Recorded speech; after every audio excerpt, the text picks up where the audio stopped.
how to prove root p is an irrational number. This we had seen last time, I think. Okay. This we had seen.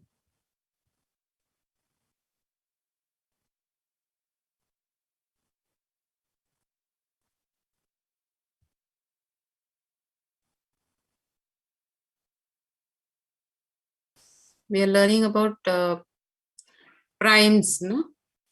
And okay.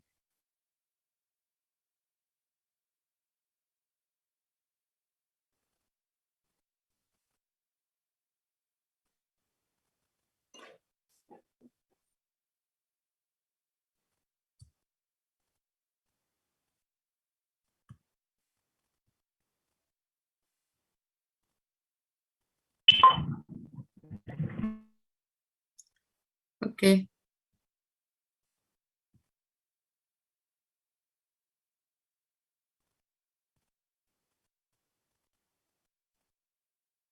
Okay, we had learned about the fundamental theorem of arithmetic. No? What is the fundamental theorem of arithmetic? Any number is either a prime or it can be expressed as product of primes. Okay. So this proof can be done by induction. Okay.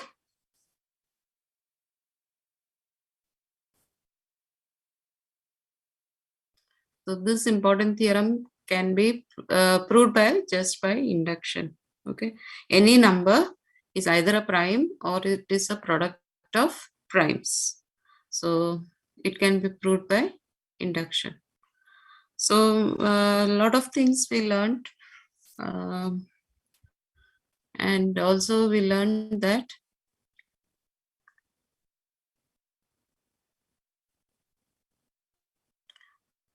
using this the number of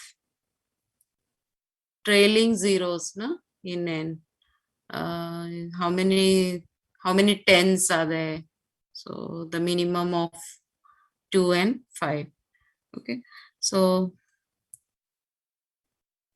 all this we learned, and also how to check whether a number is prime or not.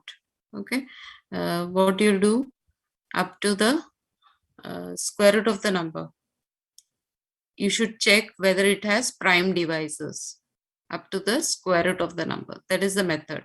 Any number you want to check is prime. Okay, then what you do up to the square root of the number, you have to check whether it has any prime divisor. So if you check up to 251, square root of 251 is 15.8. So you check all prime divisors up to 30, less than 15. So what are the primes? So these are the primes. So whether they divide or not. So if they don't divide, then it is a prime number. Same way 437. So whether it is prime or composite. So square root of 437 you are checking out. Okay. So square root of 437 is so this is 20 points. So you check for all prime numbers, prime factors up to 90. So here actually none of these 2, 3, 5, 7, 11, 13, 17, none divides, but 19 divides. Okay. So this is 19 into 23. So to check whether a number is prime or not, you have to go up to the square root of the number. Okay. So we had also seen last time that given any prime p, root p is always an irrational number. So this we had done using this GCD technique, Euclid's lemma we used. Okay, so Euclid's lemma is very important, which we had proved last time. Euclid's lemma. Okay, that is used here to prove that this is an irrational number. So I think mainly we'll do some results from here, and then we'll go to practical number 2 we'll discuss. Okay, that is practical number 1 and 2 for paper 2 on integers. Okay, so that you have to study. So we'll practice practical 2 after we do few results this. Okay, so here if GCD of A and B is 1, then can we show GCD of A raised to M, B raised to N is also 1, where M and N are any are natural numbers. So GCD of A and B is 1 is given. Okay, so we want to prove that GCD of A raised to M, B raised to N is also 1.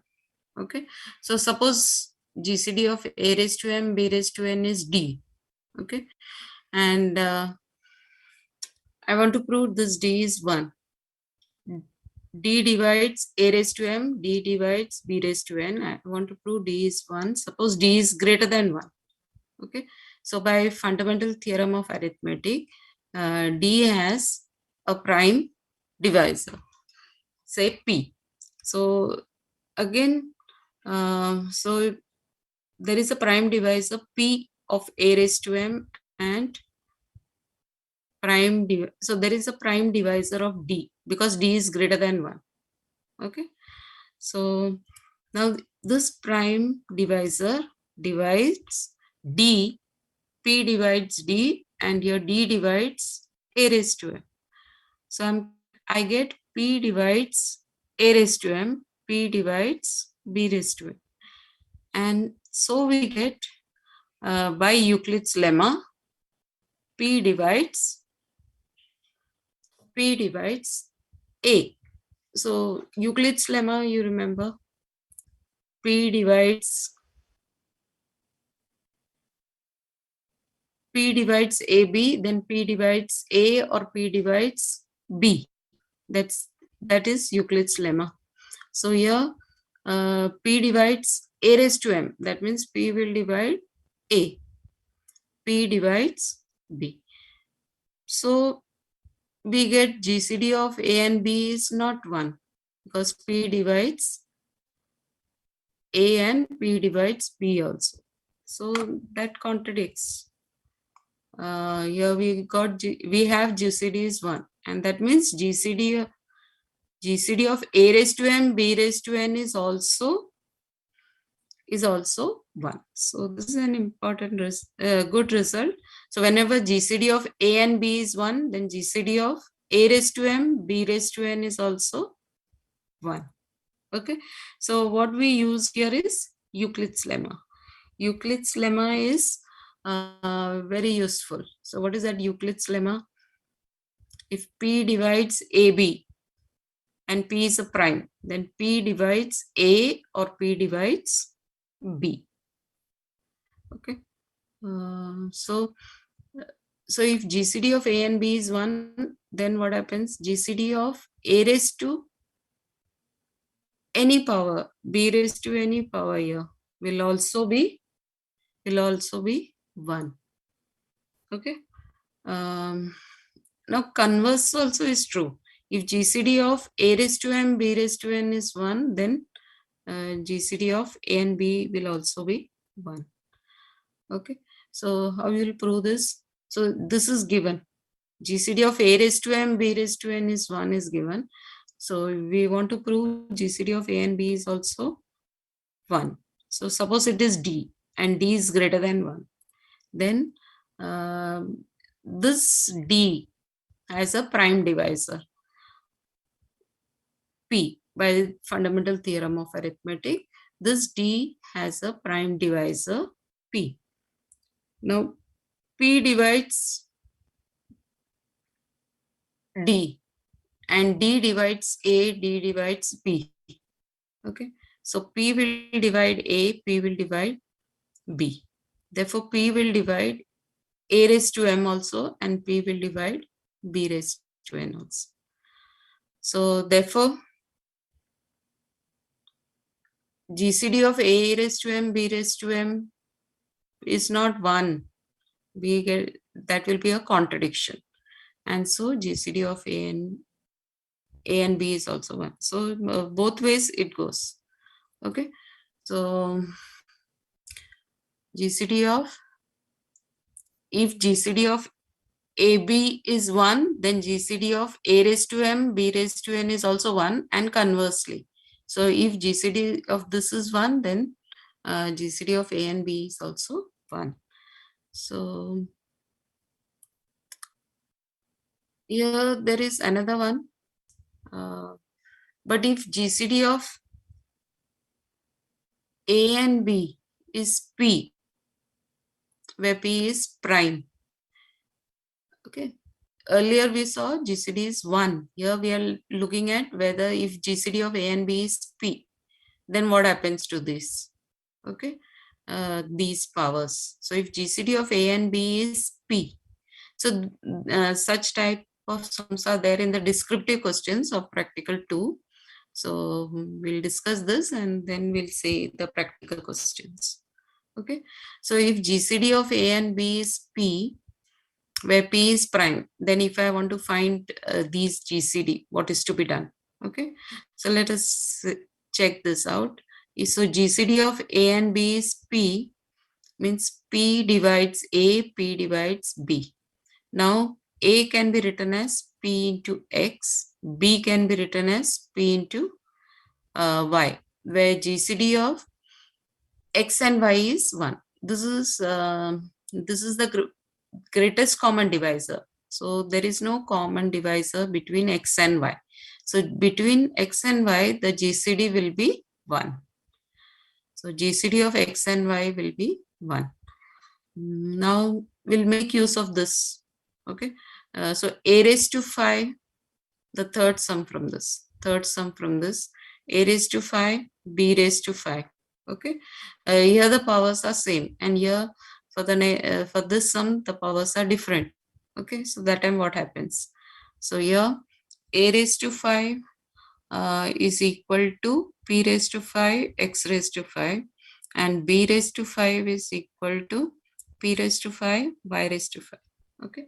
So GCD of xy is 1. That means GCD of x raised to 5, y raised to 5 is also 1. Now let us define GCD of a raised to 5, b raised to 5. Okay, this is GCD of p raised to 5, x raised to 5, and p raised to 5, y raised to 5. P raised to 5 you can take common, and so GCD of x raised to 5, y raised to 5. So now GCD of this is 1. So we get p raised to 5. So we can try this, the other one, fourth sum. Here we want GCD of a square and b cube we want. Okay. So this is p square x square and p cube y cube. So here p square you can remove common, and GCD of x square and py cube. Here GCD of x square y cube is 1, you know. So we can have GCD of x square and py cube. Py cube is same as GCD of x square and p. This is based on this result. GCD of a and b, if it is 1, then GCD of AC and b is same as GCD of c and b. Okay, so GCD of these two is 1 is we know, and so GCD of x square and py cube will be equal to GCD of x square p. This can be proved. Okay, so this result can be used here, and so what you get, GCD of a square b cube is equal to p square into GCD of this x square p y cube, but x square p y cube GCD is same as x square p based on this result. This result proof is done in one of the notes that I'll give you later on. Okay, so here, here what happens then? So GCD of p and x square. Okay, so p square into GCD of p and x square. Then what you do? You take two cases. When p divides x, if p is a prime number, and if it divides x, two cases, either it divides x or it doesn't divide x. So if p divides x, then what will be the GCD? GCD of p and x square will be p. So one p will come outside, so you get p square into p. So p cube. If p does not divide x, then what will happen? GCD will be, if p does not divide x, that means GCD of p and this will be 1. So you'll get here p square only. Okay. So what you have got here?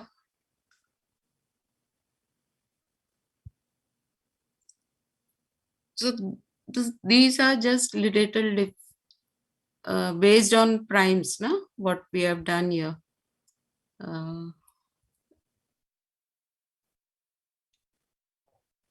Okay.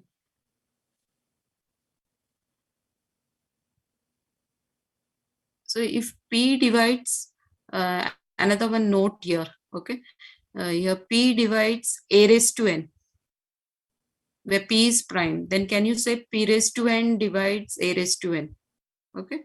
So if p divides a raised to n, then by Euclid's lemma, you get p divides a. Okay.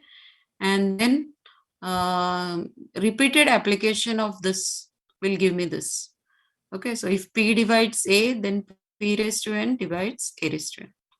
So from this we get here this. Have you understood? See, if p divides a raised to n, that means p divides a, that is by Euclid's lemma. And then what do you get? Then repeated application of this. So p divides a means p raised to n divides a raised to n. Okay. Now GCD of 3 numbers. If GCD of 3 numbers are there, you can find it in this manner. So GCD of 2 numbers, it's GCD with the third number, and so on.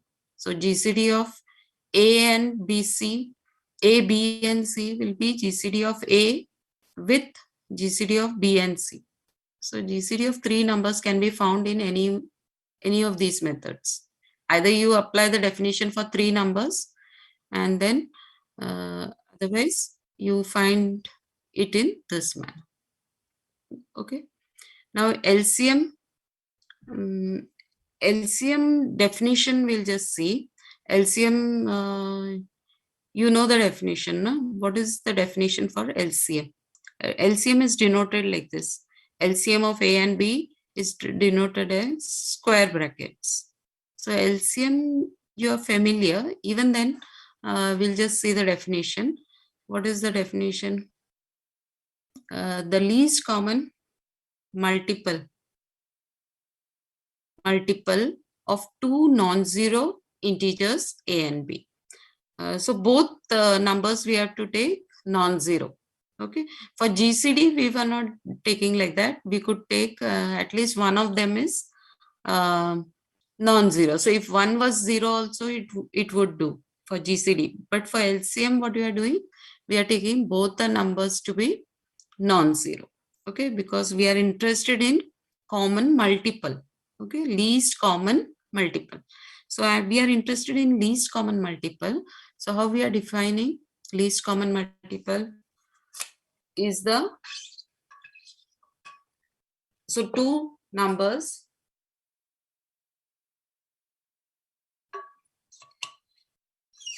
so both are not zero. Okay. And so least common multiple is the positive integer m such that okay, is a positive so it's the least common multiple. Okay, it's the positive integer m which satisfies the following.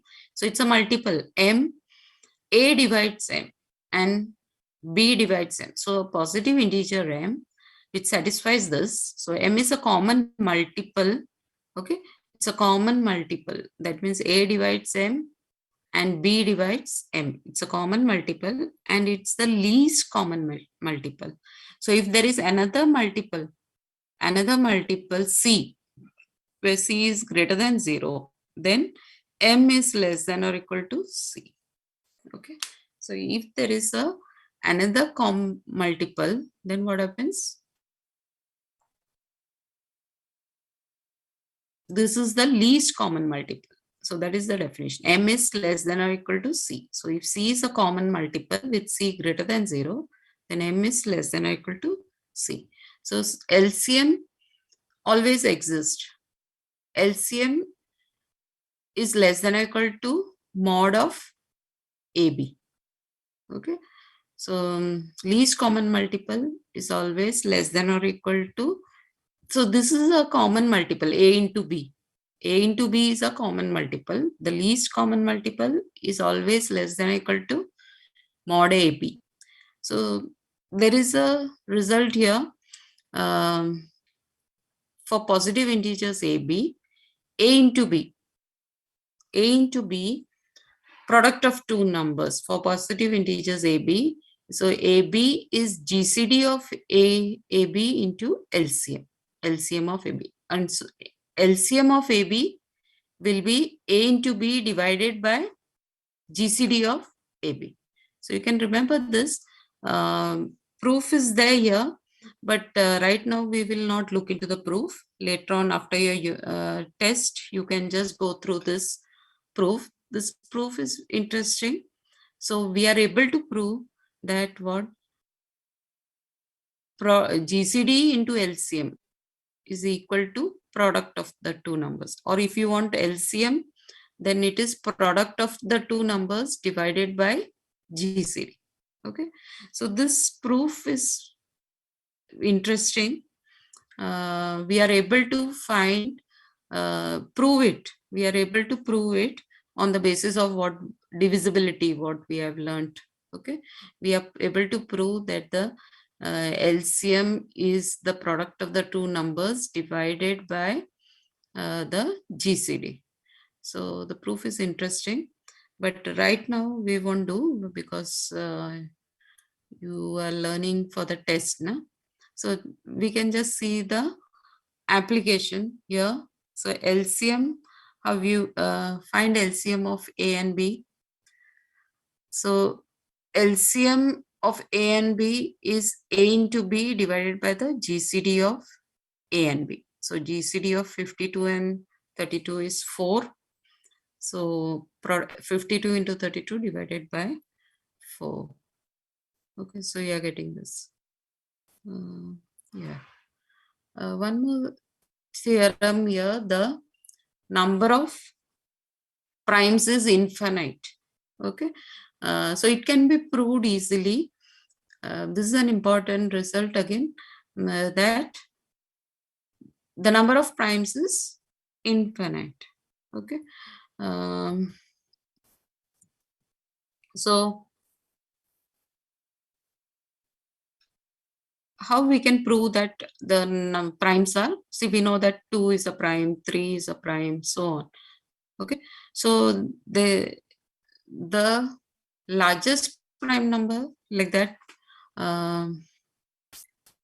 does not exist. So here, but every time we find, okay, a new prime number, so we have to justify whether it is a prime number or not. And but I know that the number of primes is infinite. How we can prove this? How we can prove that the number of primes is infinite? So suppose there are only finite number of primes. Suppose only n number of primes. Okay, how can we prove there is a prime number bigger than this? Okay, so if I take a number k, okay, if I take a number k, suppose I have a prime numbers, what prime numbers we have? P1, P2, Pn. Only n prime numbers are there. Okay, suppose. So where P1 is less than P2 is less than Pn. So Pn is the biggest prime number known. If somebody says that these are the only primes, then I can prove that there is a prime greater than this. Okay, so let us check how it is done. So I'll take k equal to, k is a new number formed by taking the product P1 into P2 up to Pn plus 1. Okay, so I form a new number. K is equal to what? P1 into P2 up to Pn plus 1. Okay, now K is greater than each of these Pi. Okay, K is greater than each of this Pi. And so can I say K is prime? The prime numbers are less than Pn, and here K is greater than Pn. Okay, and so I will say that K is not prime. So if K is not prime, K is composite number. So if it is composite number, then what happens? It has a prime divisor. It has a prime divisor P.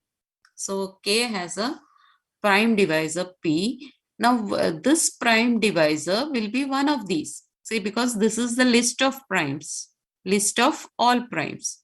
So K has a prime, K is not prime because it's greater than each of these Pi's.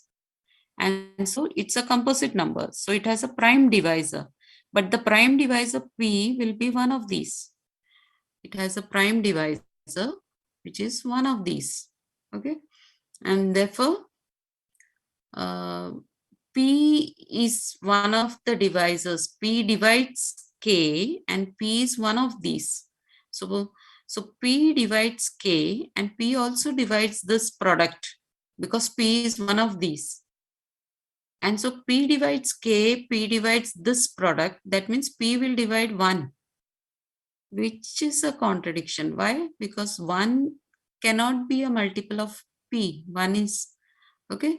So 1 is not equal to P into something. So P divides 1 we got here, which is a contradiction.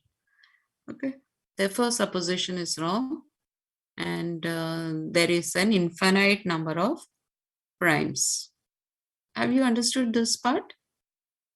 Euclid's, the proof. Okay, the proof. So we know that the number of primes is infinite. So how we proved it? Suppose there are only a finite number of primes. Then we formed a new number k. K is what? P1 into P2 up to Pn plus 1. Okay. Next is this k is greater than each of these numbers. That means these are the only primes. So this is, so k cannot be prime here because it's greater than this. We have added, multiplied here and then added 1. So this k is greater than each of these. That means it is not a prime because the only primes are these. And so it's composite. So if it is composite, it will have a prime divisor. So prime divisor P. P is one of P1, P2 because these are the only primes known. And so it has a prime divisor P, but P is one of these. So P divides K, P also divides these. That means P divides 1. That is a contradiction. And hence the number of primes is infinite. Our supposition is wrong and there exists an infinite number of primes. Okay. Another one is verify that the integers 1949 and 1951 are twin primes. Okay. How you can prove it is twin primes? First of all, see, there is a 3 and 5 are twin primes. Okay, because there is a difference of 2. Both are primes and there is a difference of 2. 11 and 13 are again twin primes. There is a difference of 2 here. Okay. Next is we want to prove that these two are primes. How you can prove 1949 and 1951 are primes? Okay. So what you do is take square root of this. Square root of this. So it comes around 44 point something. Okay. So integral part, the Florin function. Here 44, here 44. So now you check with the primes. Okay. P equal to 2, 3 up to 40, 44 means 43. So what you'll check whether these primes, whether they divide n1, n2. So whether they divide these two numbers. Okay, so from 2 to 43, you have to check. So whether 2 divides, 3 divides, 5 divides, 7 divides, 11 divides, 13 divides, all you have to check. So if we check this, we are able to prove that none of these numbers, okay, none of these numbers divide what? None of these primes, okay, divide 1949, or none of them divides this. That means these two numbers are prime numbers. So 1949 and 1951 are prime numbers. And so we will get 1949, 1951 are twin primes. Okay. Have you understood this? Twin primes. Okay. So like we saw 3 and 5 are twin primes, 11 and 13 now. If I want to verify whether these are twin primes, then I have to, there is a difference of 2 and I have to check that whether these are primes. So we can check up to square root of this, okay, means up to 44. That means 43 is the prime less than or equal to this number. So up to 43 I check. And none of these divides them. And so I can say these two are prime numbers. And so this will be twin primes. Okay. Now find all prime numbers that divide 50 factorial. Okay. 50 factorial I can write as 50 into 49 into 48 into 47 into up to 1. Okay. 50 factor. Now for 50 is not a prime. 49 is not a prime. 48 is not a prime. 47 is a prime number. So what happens? All prime numbers up to 47, because see, the product is from 1 to 50. So all prime numbers from 2, okay, 2 to 47, they will divide 50 factorial. So 2, 3, 5, 7, 11, all these up to 47. So all primes from 2 to 47 will divide 50 factorial. Okay. Now, if this is just before the practicals, two sums were written. Okay, I'll explain this and then we'll go for the practical questions. Okay.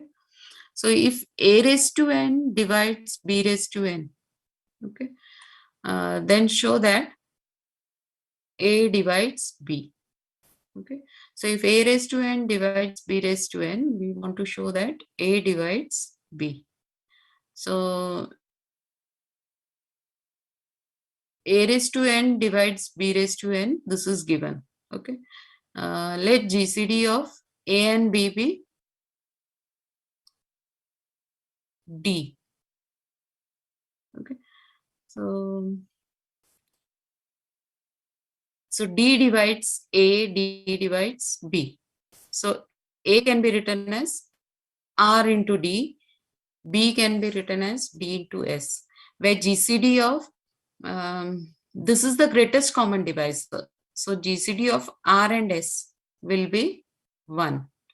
Okay, and GCD of, we saw earlier, whenever GCD of r and s is 1, then r raised to n and s raised to n GCD will also be 1. Okay, next is the GCD of r raised to n, s raised to n is also 1. And now look at this. A raised to n from this will be r raised to n, d raised to n. And b raised to n will be d raised to n, s raised to n. Now a raised to n divides b raised to n. So I use this. So here from this what I get, r raised to n divides s raised to n. But this GCD is 1. That means what you get, GCD is 1 here. That means now here r raised to n divides s raised to n. That means here GCD is r raised to n. So I get r raised to n is 1 because this divides this. And so r raised to n is 1. That means r is an integer here. And r raised to n is 1. That means r is equal to 1. And so if r is equal to 1, here r is equal to 1. So a is equal to d. And a is equal to d. So this d is a. So a divides b we get. Okay, so this only we wanted to prove. So this is one proof which we got here. So actually we can justify. Okay, so if a raised to n divides b raised to n, we are justifying that a divides b. Okay, by this logic we are justifying. So mainly some concepts we are learning and then we are trying to justify different things.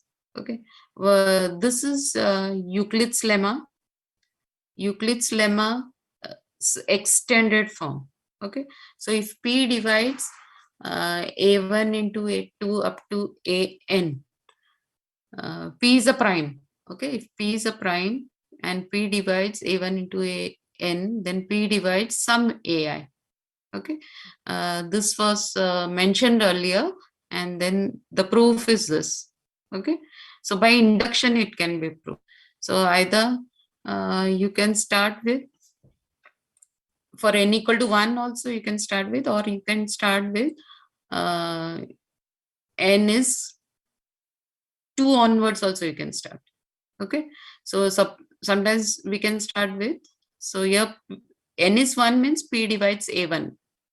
We have nothing to prove.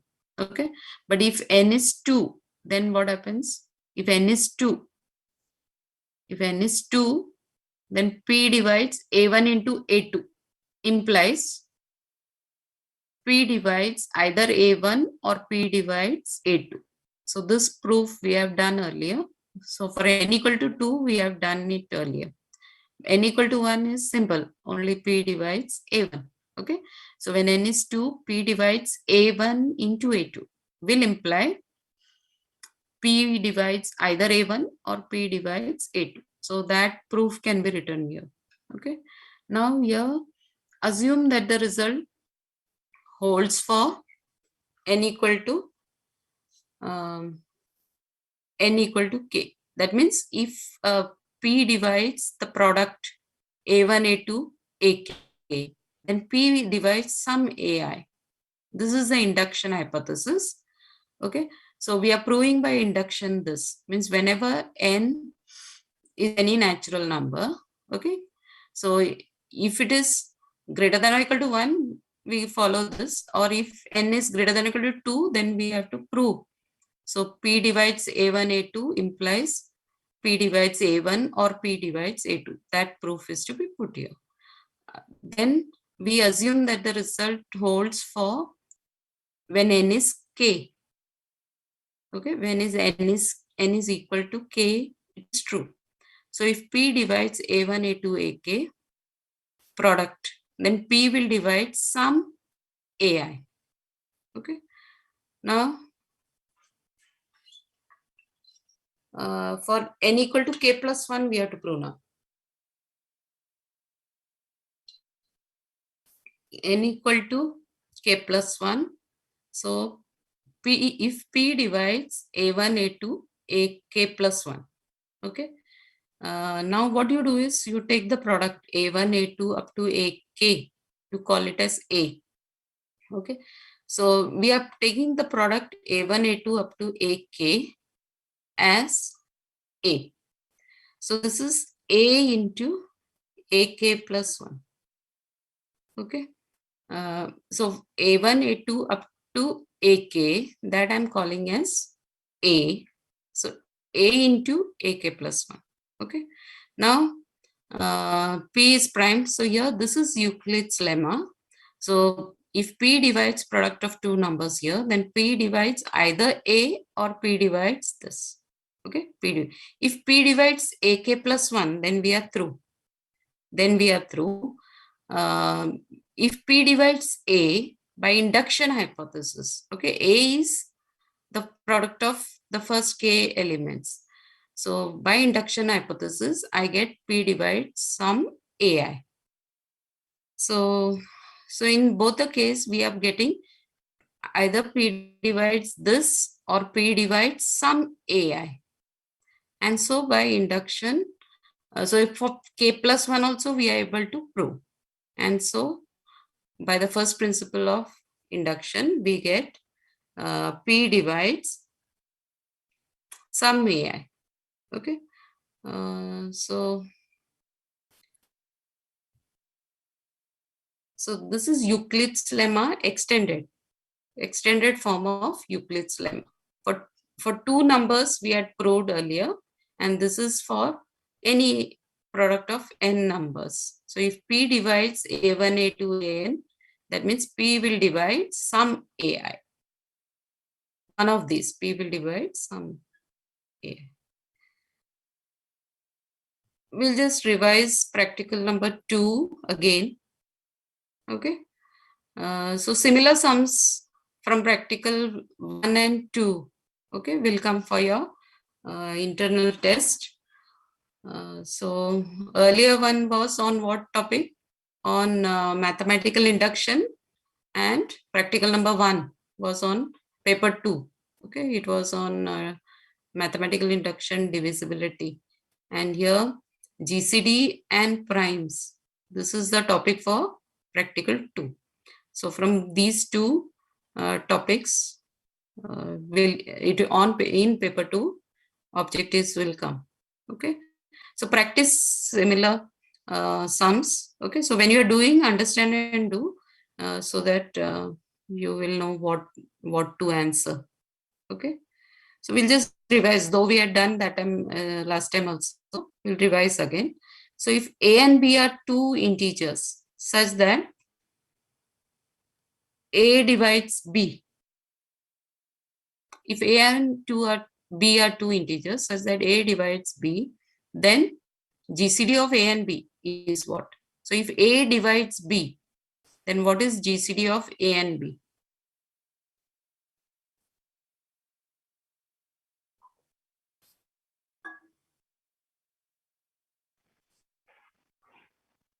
What is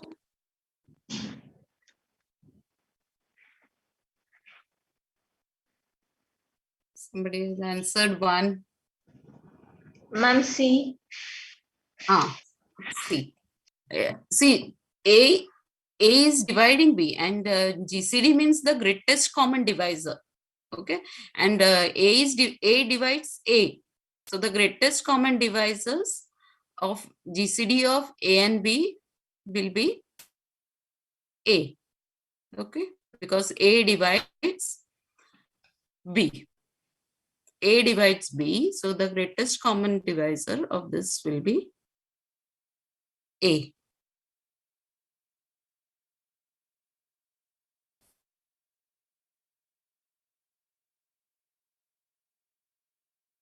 A should be positive integers, no? Positive integers. So if it is here, it should be mentioned A and B are two positive integers.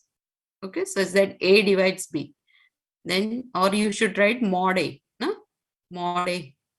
So the GCD will be, GCD is the greatest common divisor. So greatest common divisor, we are taking positive only.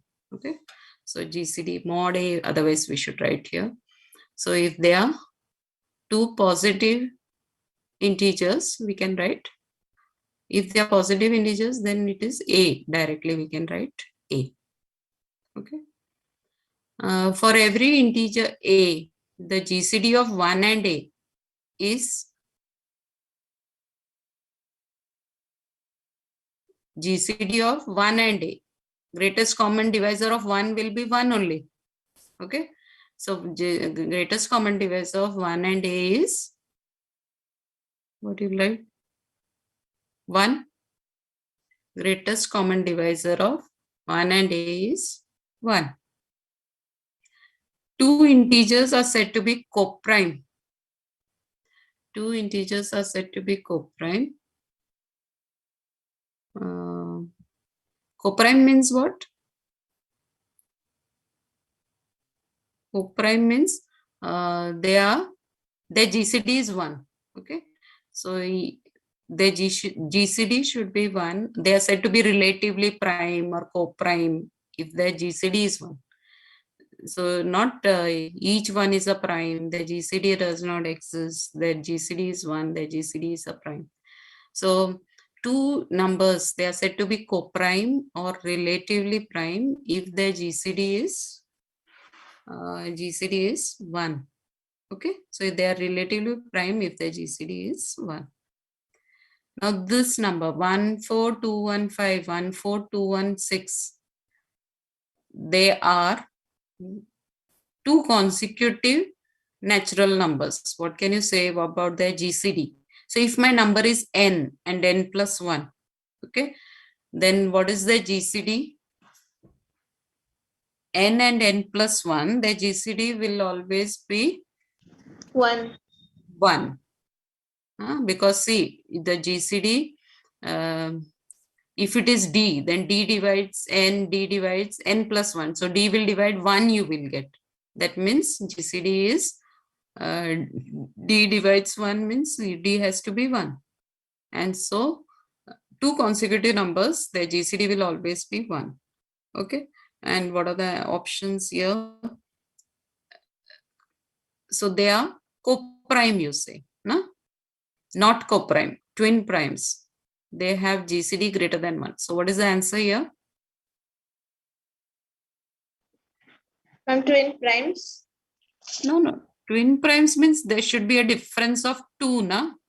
Yes. So twin primes is not there. We don't know whether it is a prime number also, but there is a difference of only 1. Okay. So they are consecutive also. And the GCD is? Co-prime. Coprime. The GCD is 1. So they are coprime. Twin primes means there should be this difference of 2. Okay. 2 number. And also they should be prime also. Then they will be twin primes. Okay. If the product of two integers is 2290,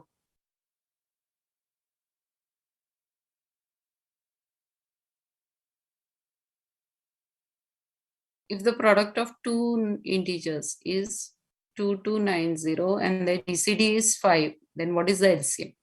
So LCM is the product of the numbers divided by GCD. Okay. So 2290 divided by the GCD. GCD is 5. So if I divide by 5, then that will be the LCM. Ma'am, C. C. Yeah, correct. So for two positive integers A and B, GCD of A and B into LCM is, so GCD into LCM will be the product AB. D. Yeah, D. Now if P is a prime, then Ma'am, 6, which one you said? Sixth one, yeah, this is equal to this one, D. Okay, ma'am. GCD into LCM will be equal to the product AB. Okay. So our LCM is equal to the product divided by the GCD. So this is the result. Proof we did not do, but proof is interesting. After your exams, you can just go through the proof. Okay. And so based on what we have learned, we are able to prove this. Okay. This theorem. that GCD into LCM is the product of A into P. Okay. And also we had proved this now, whenever P is a prime, root P is rational or irrational, what we had done.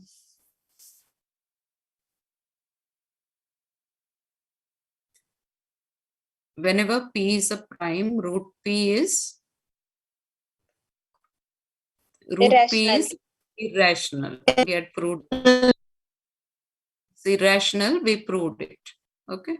So whenever P is prime, root P is irrational. Okay.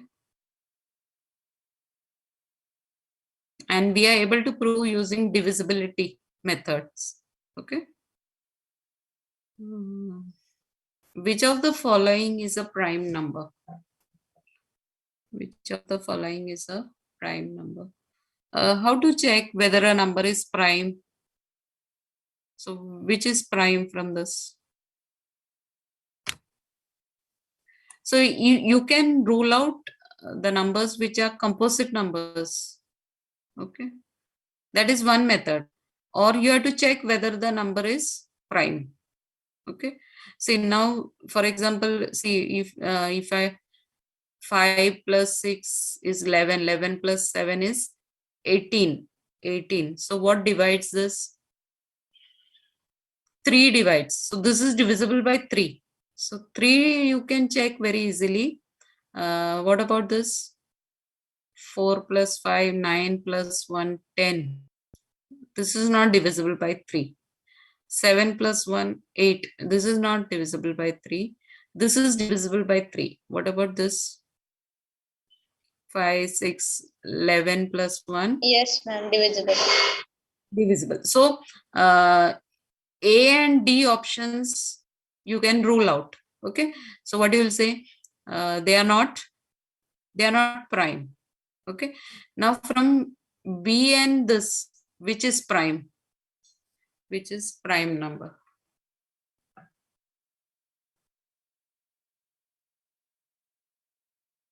Now see for this 4, 5, 1. Okay. Ma'am, it is divisible by 11. This is divisible by 11. So this is not a prime number. So only this option is there. 701. Okay, so that is a prime number.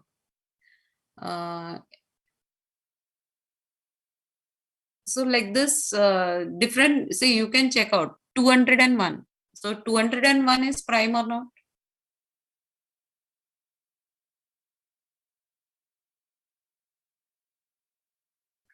$501. No, because 2 plus 1, na? 2 plus 1 is divisible by 3. 201 is not prime. 501. Not prime, ma'am. Not prime. So like that you can just check out different 101, 201 we saw, then 301. You can check out which, see they look like primes, but sometimes they're not prime, na? See for example 401 was not 301. Which are the numbers? 201 we saw is not a